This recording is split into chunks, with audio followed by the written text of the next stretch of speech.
చూపిన మార్గముదలక సాగని పయనము అంతులేనిది నీ సహనము సాటి లేనిది నీ త్యాగము బతుకు బాటలో ఎన్ని వెతుకులాటలో మలుపు మలుపునా ఎన్ని ఆటుపోటులో గెలుపే నీ ధ్యేయం సాహసమే నీ ఆయుధం సాధించే నీ ఆశయం సాహసమే నీ ఆయుధం సాధించే నీ ఆశయం.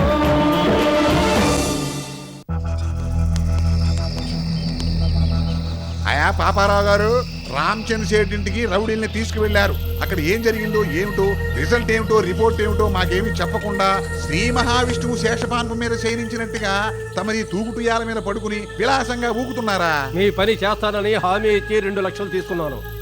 అనుకున్నది అనుకున్నట్టుగా జరుగుంటే స్వీట్ ప్యాకెట్ ఇచ్చి మరీ గుడ్ న్యూస్ చెప్పుండేవాడిని. కానీ మనం అనుకున్నది ఒకటి, అక్కడ జరిగింది ఇంకొకటి. అసలేం జరిగింది?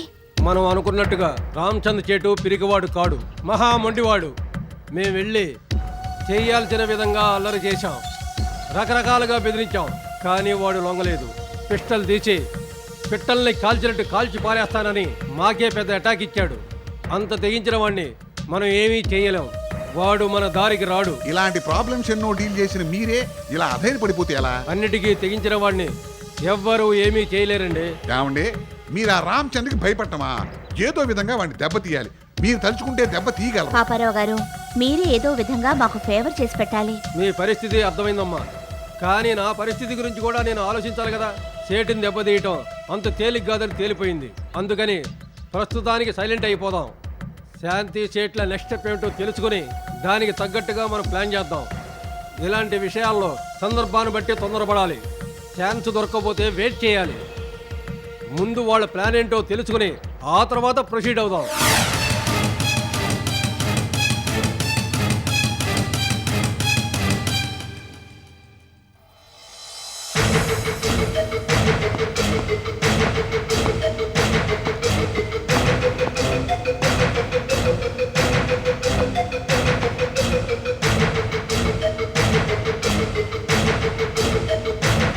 ఏమండి, ఆఫీస్కేనా? కాదు, రోడ్ సర్వే చేయడానికి.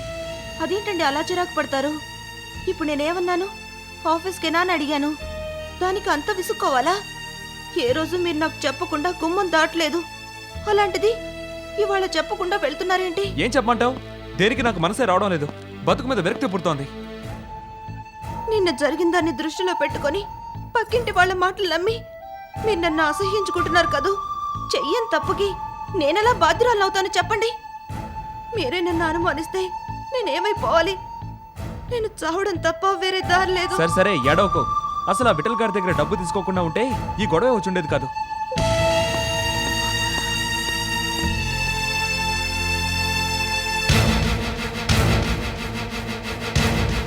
విఠల్, విఠల్, విఠల్. చెల్లెమ్మా, నువ్వా? అదేంటి చెల్లెమ్మా, విఠల్ విఠల్ అని పిలుస్తున్నావు? ఆప్యాయంగా అనే అని పిలవని చెప్పాను కదా. చెల్లెమ్మా, నేను ఇప్పుడు ఏమన్నా అంతగా కోపడుతున్నావు? చూడు, నీ వల్ల నా కాపురానికి ముప్పొచ్చింది. నిన్న నువ్వు మా ఇంటి ముందు చేసిన వెధవ శేషులు ఇరుగు పొరుగు వాళ్ళంతా చూశారంట. నువ్వు షర్ట్ లేకుండా రావడం, నేను నీకు షర్ట్ ఇవ్వడం వాళ్ళకి లేనిపోని అనుమానాలు కలిగించాయి. మనిద్దరికి ఏదో సంబంధం ఉన్నట్టు వాళ్ళు లెక్కేసుకున్నారు. అది మా ఆయనకి చెప్పారు. ఇక నుంచి నువ్వు మా ఇంటికి రావద్దు. చెల్లెమ్మా, రావద్దంటే రావద్దు అంతే. ఒకవేళ వచ్చావో నేనేం చేస్తానో నాకే తెలీదు. నీ మూలంగా నలుగురికి లోకువై నా కాపురాన్ని నాశనం చేసుకోలేను. చెప్పింది అర్థమైందిగా? ఇంకెప్పుడు మా ఇంటికి రాకు. చెల్లెమ్మా ఆగు.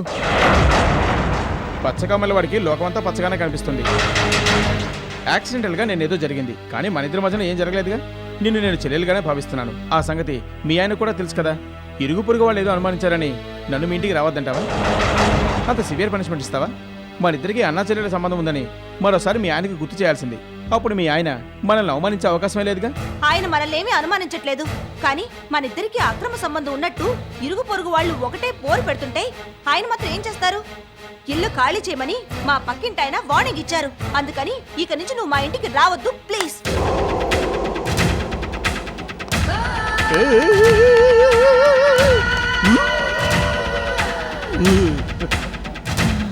సార్ మన ప్లాన్ బాగా వర్కౌట్ అయింది. మీకు మాలినికి అక్రమ సంబంధం ఉన్నట్టు ఆ వీధిలో వాళ్ళంతా అనుకునేట్టు చేశారు. ఇలాగే ఓ నెల కంటిన్యూ చేశారనుకో మాలిని వినోద్ బయటికి గెంటేయడం ఖాయం. ఆ శుభదినం కోసమేరా నేను ఎదురు చూస్తున్నాను. మాలిని,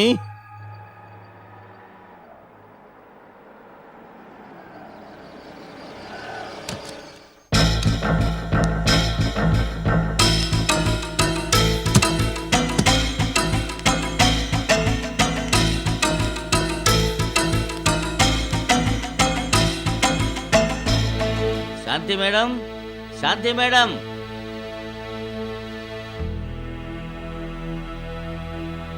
నమస్తే సేట్జీ. నమస్తే సేట్జీ, ఇంటి విషయమై ఏ నిర్ణయం తీసుకున్నారు? మేడం, ఇప్పుడు ఉన్న పరిస్థితుల్లో ఇల్లు మీ చేతుల్లో ఉంటే పాపారావు రౌడీలతో వచ్చి గొడవ చేస్తాడు.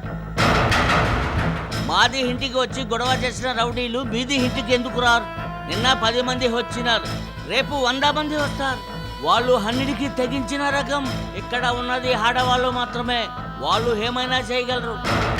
అందుకని మీరు ఏమి చేస్తారంటే వెంటనే ఇల్లు ఖాళీ చేసి 10 రోజులు ఎక్కడైనా తలా దాచుకోండి.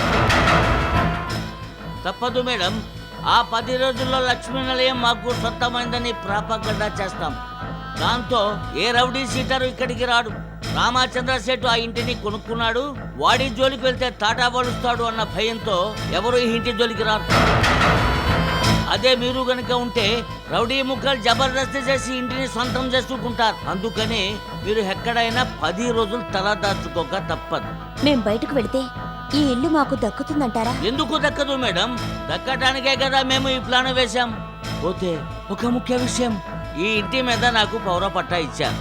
కానీ ఇప్పుడు ఈ ఇల్లు నాకు సొంతమని 10 రూపాయల స్టాంపు పేపర్ మీద రాసి ఇవ్వాలి.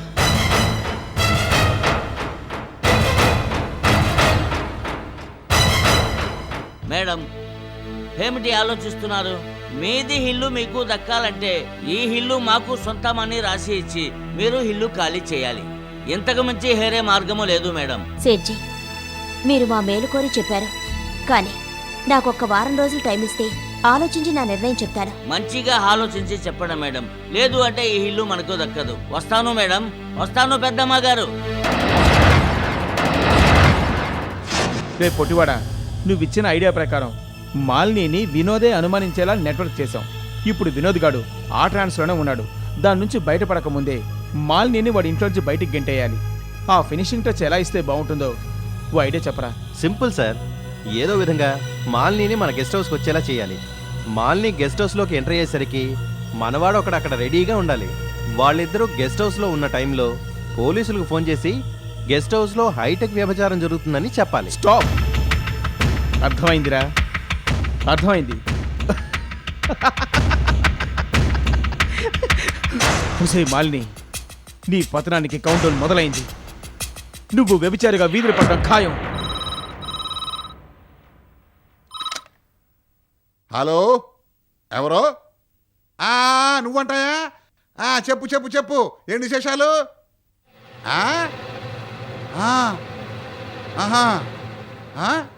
సరే సరే, ఆ విషయాలన్నీ నేను చూసుకుంటాను. మొత్తానికి బ్రహ్మాండమైన ఇన్ఫర్మేషన్ ఇచ్చావయ్యా. Okay okay. నాన్న, ఫోన్ ఎక్కడి నుంచి? రామచంద్ర సేటు డ్రైవర్ ఫోన్ చేశాడమ్మా. భలే విలువైన సమాచారం ఇచ్చాడులే. ఆ రామచంద్ర సేటు గాడు లక్ష్మీ నివాసాన్ని తన పేరు రాయమన్నాడంట. అంతేకాదు, శాంతిని అన్నపూర్ణమ్మని 10 రోజుల పాటు ఎక్కడన్నా తలదాచుకోమన్నాడంట. అలా గనక చేస్తే లక్ష్మీ నివాసానికి ఎటువంటి ప్రాబ్లము రాకుండా చూసే పూచి నాది అని శాంతికి భరోసా ఇచ్చాట. దానికి శాంతి ఏమంది? వారం రోజులు గడువడిగిందట. గడువు అడిగిందా?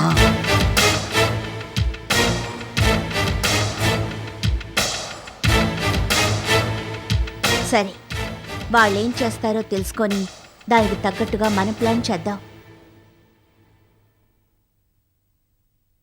చెల్లెమ్మా, చెల్లెమ్మా, చెప్.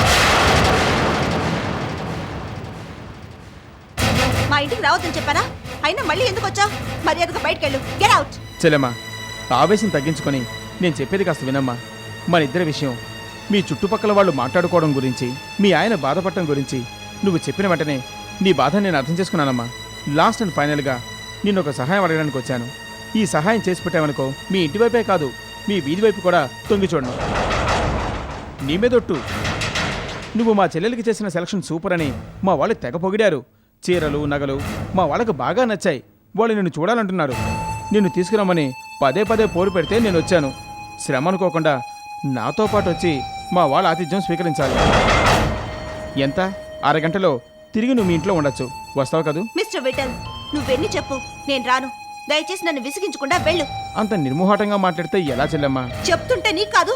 మాలిని, నువ్వు నన్ను తిట్టినా కొట్టినా, కాలేజీ నుంచి డిస్మిస్ చేయించి నా బంగారపు భవిష్యత్తు దెబ్బ కొట్టినా అదేం పట్టించుకోకుండా నేను నీకెంతో సహాయం చేశాను. మీ అవసరాలకు ఆదుకున్నాను.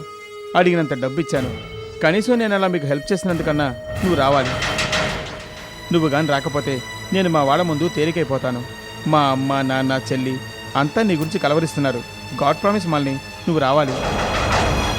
ప్లీజ్ చెల్లెమ్మా, ఈ ఒక్క హెల్ప్ చెయ్యి. నా మాట కాదనుకో. ప్లీజ్ చెల్లెమ్మా.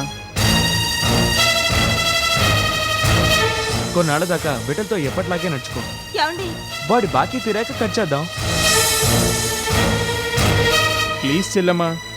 సరే, వస్తాను. వస్తే ఇక నుంచి నువ్వు నా జోలికి రావు కదా? చస్తే రాను. మా అమ్మ మీద ఒట్టు. సరే పద. ఇప్పుడు రానవసరం లేదు మాలిని. మా అమ్మ నాన్న చెల్లి గుడికి వెళ్ళారు. వాళ్ళు రావడానికి గంట పడుతుంది. ఇప్పుడు టైం ఎంత అయింది? 10 అయింది. 11 గంటలకి మా గెస్ట్ హౌస్కి వస్తే చాలు. సరే వస్తాను, నువ్వు వెళ్ళు. తప్పకుండా వస్తావు కదూ? వస్తాను. థ్యాంక్స్ మాలిని, చాలా థ్యాంక్స్. వస్తాను. సారీ, వెళతాను. ఇంకెప్పుడు మీ ఇంటి వైపు తొంగి చూడను.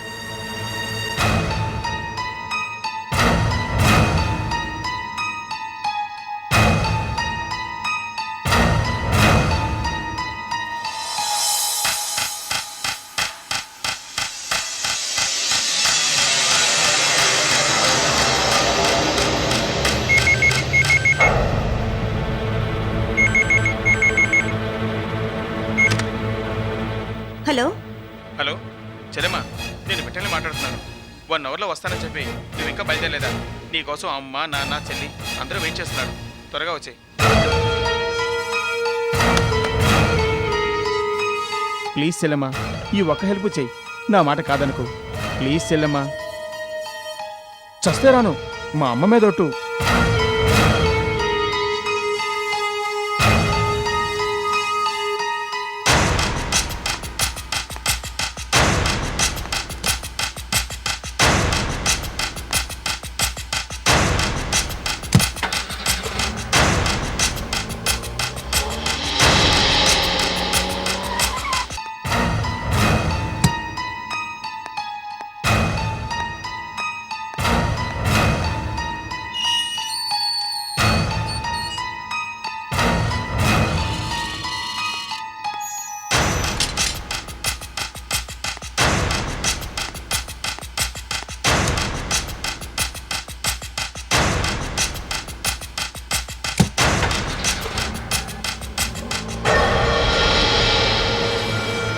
హలో.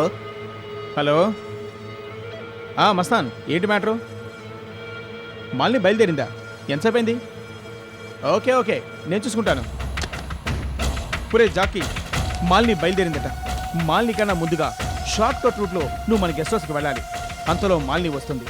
ఆమెను రిసీవ్ చేసుకొని గెస్ట్ హౌస్ లోపలికి తీసుకెళ్ళాలి. గెస్ట్ హౌస్లో మా అమ్మ నాన్న చెల్లి ఎవ్వరూ కనపడకపోయేసరికి మాలినికి డౌట్ వస్తుంది. విఠల్ పేరెంట్స్ ఎక్కడని అడుగుతుంది. గుడికి వెళ్ళారు, ఇప్పుడే వచ్చేస్తారని అతిథి మర్యాదతో మాలిని డైవర్ట్ చేసి మెయిన్ డోర్ లాక్ చేయాలి. డోర్ లాక్ చేసిన కాసేపటికి డోర్ తట్టిన సౌండ్ వినిపిస్తుంది. నువ్వు అప్పుడు గబగబా షర్టు ప్యాంటు విప్పి అండర్వేర్తో వెళ్ళి డోర్ ఓపెన్ చేయాలి. ఆ తర్వాత సార్? ఆ తర్వాత సంగతి నేను చూసుకుంటాను. నువ్వు ముందు వెళ్ళు. Okay sir.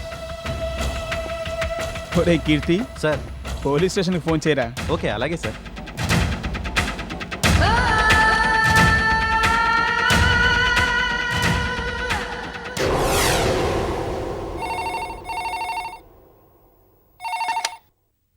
మహిళా పోలీస్ స్టేషన్. ఎస్ఐ మేడం గారు ఉన్నారా? నేనే మాట్లాడుతున్నాను. నమస్కారం ఎస్ఐ మేడం. మాది గాంధీనగర్ 2వ వీధి. మా వీధి మధ్యలో గెస్ట్ హౌస్ ఉంది. అక్కడ హైటెక్ వ్యభిచారం జరుగుతుంది. అమ్మాయిలు అబ్బాయిలు కార్లో రావడం, గానా బజానాలతో అడ్డు ఆపు లేకుండా వ్యభిచారం జరుగుతోంది. రాత్రి పగలు అనే తేడా లేదు. ఈ వీధిలో మేము ఉండలేకపోతున్నాం. ఇప్పుడు కూడా వ్యభిచారం జరుగుతోంది. మీరు కానీ వస్తే వాళ్ళని రెడ్ హ్యాండెడ్గా పట్టుకోవచ్చు. మీరు తగిన చర్యలు తీసుకుని మా వీధిలో జరుగుతున్న వ్యభిచారాన్ని అరికట్టాలని కోరుకుంటున్నాం. మీ వల్ల కాదంటే పై అధికారుల దృష్టికి తీసుకెళ్లాల్సి ఉంటుంది. సెలవు. నమస్తే. Hello hello hello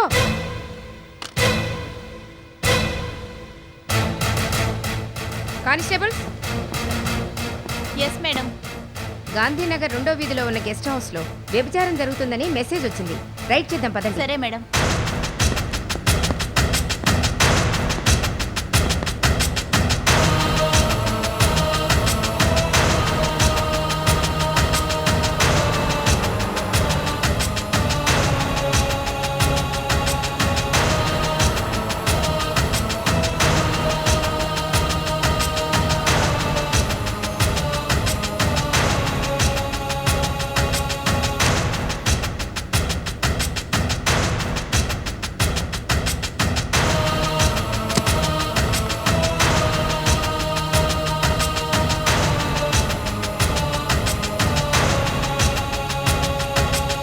madam madam మీరేనా మాలిని గారు? అవును. లోపలికి రండి.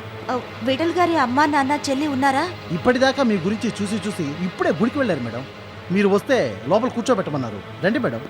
వాళ్ళు రావడానికి లేట్ అవుతుందా? అబ్బాబే 10 నిమిషాలు వచ్చేస్తారు. రండి మేడం.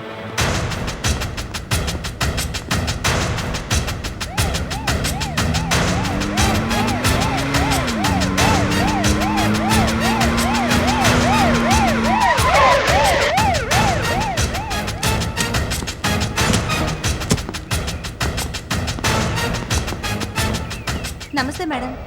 మాలిని, నువ్వేంటి ఇక్కడున్నావు? విఠల్ పేరెంట్స్ నన్ను చూడాలన్నారట. ఆ సంగతి చెప్పి విఠల్ బతిమలాడగా నేను ఇక్కడికి వచ్చాను. తీరా నేను ఇక్కడికి వచ్చేసరికి వాళ్ళు గుడికి వెళ్ళారట.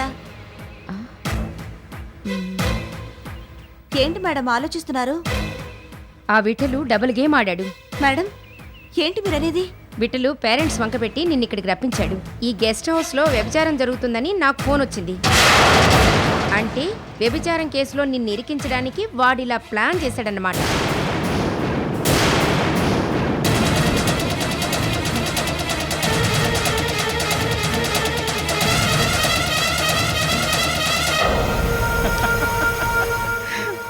మాలిని, ఇవాళతో నీ చాప్టర్ క్లోజ్. పెద్దింటి కోడలివి, ఇంటి ఇల్లాలివి, సొసైటీలో స్టేటస్ ఉన్నదానివి. అలాంటి నువ్వు ఇవాళ వ్యభిచారం కేసులో ఇరుక్కొని అరెస్ట్ కాబోతున్నావు. నీకు వ్యభిచారిగా ముద్ర పడుతుంది. అందరూ చీ అంటారు. నీ నెత్తిన దుమ్మెత్తి పోస్తారు.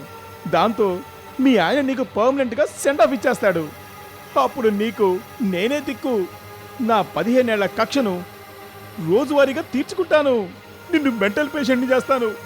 మెంటల్ పేషెంట్ని చేస్తాను. మెంటల్ పేషెంట్ని చేస్తాను.